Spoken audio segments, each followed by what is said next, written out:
And the second angel sounded, and as it were a great mountain burning with fire was cast into the sea, and the third part of the sea became blood. And the third part of the creatures which were in the sea and had life died, and the third part of the ships were destroyed.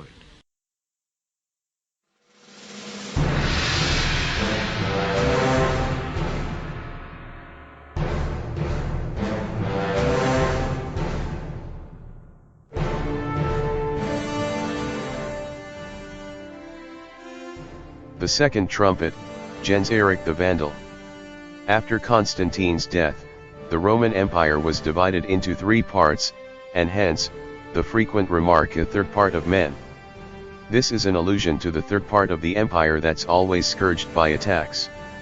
After Constantine's death, the Roman Empire was divided among his three sons, Constantius, Constantine II and Constans.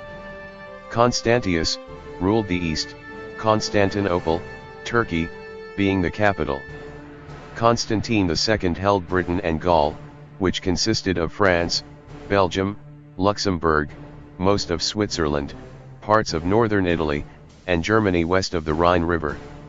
Constans held Illyricum, which stretched from the Drin River, in Albania to Istria, which is modern Slovenia and Croatia.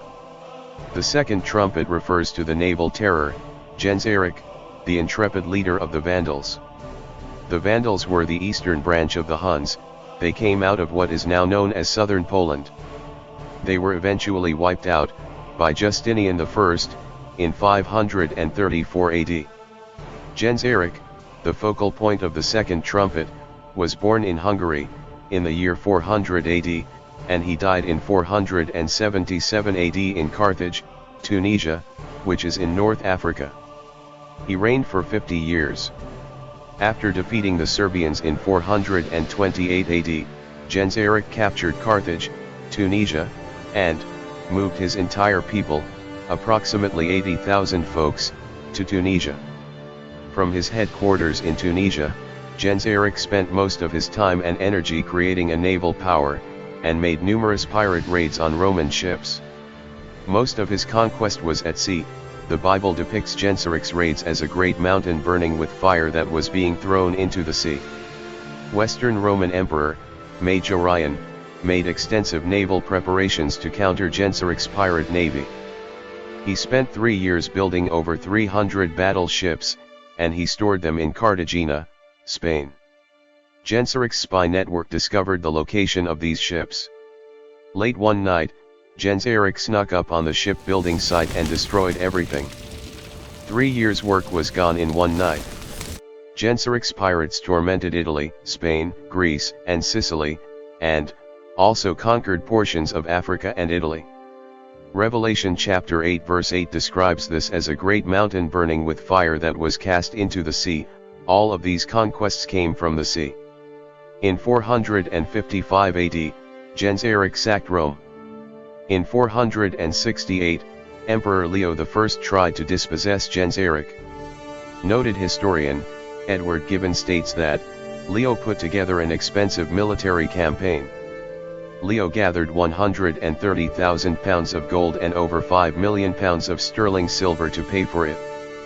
Leo left from Constantinople, a third of the people, a third of the Roman kingdom, with 1,113 ships, and 100,000 men.